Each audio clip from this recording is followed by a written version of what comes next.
The market in 2026 is wild. Prices swing hard, news changes fast, but under the noise, some tiny stocks are trading at levels we almost never see. Most investors will ignore them or hear about them when it's too late. Today, we'll slow down, think like business owners, and walk through 5 ultra-cheap stocks under 10 cents. These are not lottery tickets. They're real businesses with real risks and, in some cases, real optionality.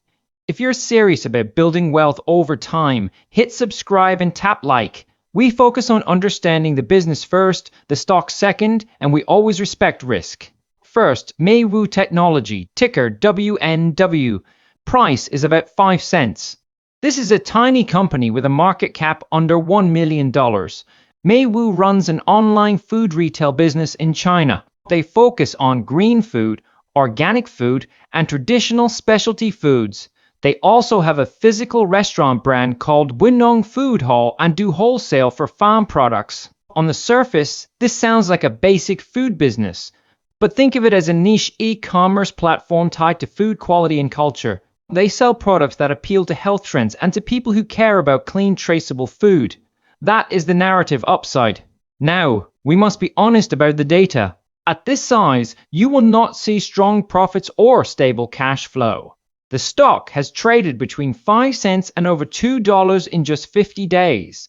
That tells you one thing: extreme volatility and likely heavy dilution in the past. Volume is high, but the consensus rating is sell, which means analysts, where they exist, do not see it as a quality holding. So what could be the upside? If MeiWu can stabilize its operations, grow their online marketplace, and tighten costs, even small improvements in revenue or margins can move a microcap stock. A tiny shift in investor sentiment can also move the price because the valuation is so low. But you're not paying for a proven machine, you're paying for optionality. The risk is simple. Companies at this level often issue more shares, reverse split, or even delist. Cash can run low. As a business owner, you'd ask, can they carve out a sustainable niche? Do they have enough capital and scale to survive? For me, WNW is a pure speculation. If you touch this, it should be with money you can comfortably lose. Next, HiTek Global, ticker HKIT, trading around 4 cents. Market cap is about $1 million. This company has been around since 1996. HiTek provides IT consulting and tax control solutions to small and medium businesses in China. Their main products are anti-counterfeiting tax control system devices like golden tax discs and printers. They also provide IT services and sell hardware like laptops, printers, servers, cameras, and monitors. Now, here's the narrative shift. This is not a hot AI or cloud stock. It's a grounded IT services and compliance tools business that can be boring. But boring can also mean steady demand, especially when tied to tax and regulation. Clients need compliant systems. They need hardware and service support. However, the stock tells a different story. The price has crashed from over $2 in the past 50 days to around 4 to 5 cents. That suggests either heavy selling, structural problems, or major dilution. Consensus rating is sell, which again is a warning sign. We don't have detailed numbers here like revenue growth or free cash flow, but we can still think about valuation logic. At a market cap near 1 million, the question is, does this company generate meaningful revenue and any profit at all? If yes, there might be some disconnect between price and value. If not, that cheap price may be fair. A possible catalyst could be new government rules that require upgraded tax systems or new service contracts with larger businesses. If HiTek can use its long operating history to win more customers, the market could re-rate the stock. But the risk is large: competition, shrinking margins, and limited capital. Think of HKIT as a broken stock in a decent niche. It needs a clear, visible turnaround for it to move from speculation to investment. Third, Quhuo, ticker QH, around 9 cents at close and up to 13 cents in extended hours. This one is more interesting from a business model angle. Quhuo runs a gig economy platform in China.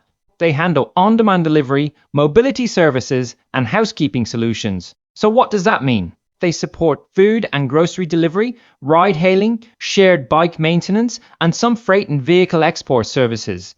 They also provide cleaning and maintenance for hotels and short-term rentals. On top of that, they have Quhuo, a software platform for logistics support and training for delivery riders. This is basically an infrastructure and operations layer for the gig economy.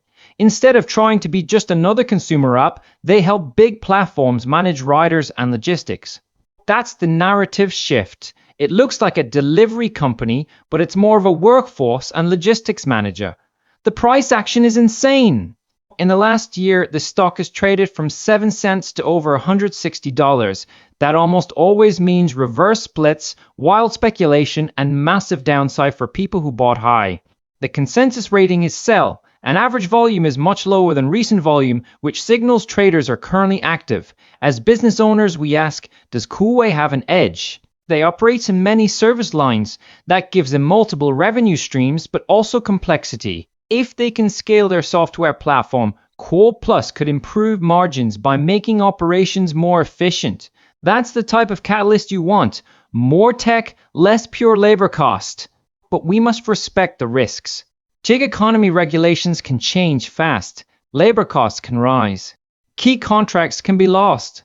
And the history of the stock price shows how brutal the downside can be. I treat QH as a high volatility, event-driven stock. Any new contract, regulatory news, or tech update could move it. But long-term investors need clear proof of stable cash flow before committing serious capital. Fourth, Quince Therapeutics, ticker QNCX, trading around 10 cents. Market cap is about $5.5 million. This is a very different type of business. A small biopharma company based in South San Francisco. They focus on rare and debilitating diseases. Their lead asset is called HiTek. It's aimed at treating a rare pediatric neurodegenerative disease called AT, which comes from mutations in the ATM gene. This is a serious inherited condition with limited treatment options. Quince also has a platform called AIDE. It's a drug-device combo that puts a drug into a patient's own red blood cells using an automated process and equipment. HiTek uses this system along with single-use kits and related solutions. Here's the key mindset shift.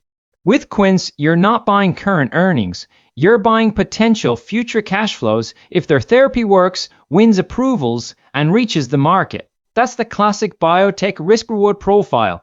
Look at the data we do have. Consensus rating is reduce, which means analysts are cautious. But the consensus price target is 6.5 thousands, which is over 6,000% above the current price.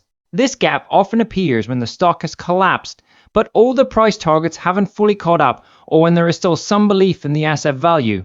Without detailed trial data here, we cannot judge the science, but we can understand the setup. If HiTek shows strong clinical results or secures a partner, Quince could re-rate sharply.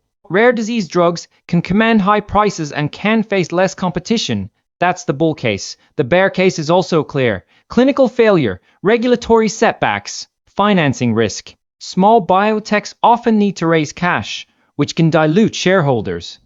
As an investor, you should treat QNCX as a binary or near-binary bet on its pipeline. It can be part of a very small, high-risk slice of a portfolio. You must be comfortable with the chance of a total loss. Fifth, ProPhase Labs, ticker PRPH, around 9 cents with a market cap near $533,000. This company is based in New York and has been around since 1989. They operate in two main segments, diagnostic services and consumer products.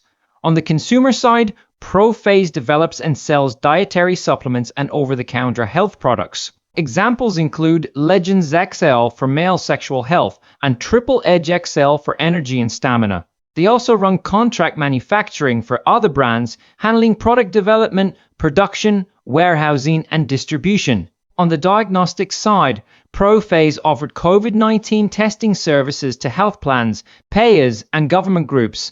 They also do respiratory pathogen panel testing and provide personal genomics products and services. So the business is a blend of legacy consumer health products, contract manufacturing, and lab services. The narrative here is about a small company that tried to ride the COVID testing wave and now needs to pivot to a more stable post-pandemic model. Consumer health and supplements can be solid cash generators if marketed well and manufactured efficiently. Contract manufacturing can add recurring revenue if they keep clients.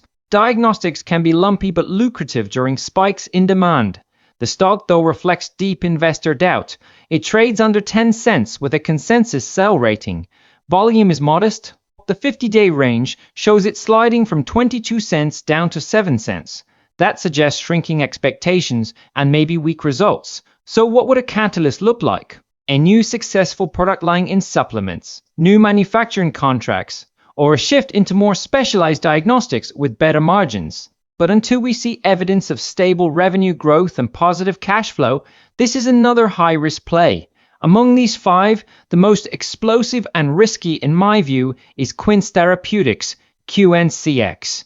It ties into a big strategic trend, precision medicine and rare disease treatments. When a small biotech hits a real breakthrough or signs the right deal, the upside can be huge relative to a tiny market cap.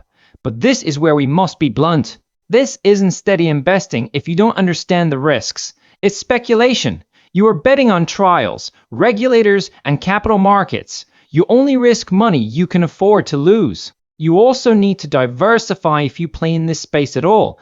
Let's step back and talk philosophy. You just saw 5 stocks that are ultra cheap in price, but that does not make them good deals on their own. The key is to think like an owner. Ask 3 simple questions. What does this company actually do? Can it earn real, lasting cash flow? And why is the stock this cheap? If you don't have strong answers, treat it as speculation, not core investing. The market will always be noisy in the short term. Prices jump on hype and fall on fear. Over time, though, cash flow, balance sheets, and execution decide who survives. Use a disciplined approach. Size your positions small in risky names. Keep most of your capital in proven, durable businesses or diversified funds. Let quality compound. Use these high-risk plays as optional side bets, not your main strategy. If you found this breakdown useful, hit subscribe, tap like, and share this with a friend who chases penny stocks without a plan. Invest wisely, stay focused on the business behind the ticker, and I'll see you in the next one.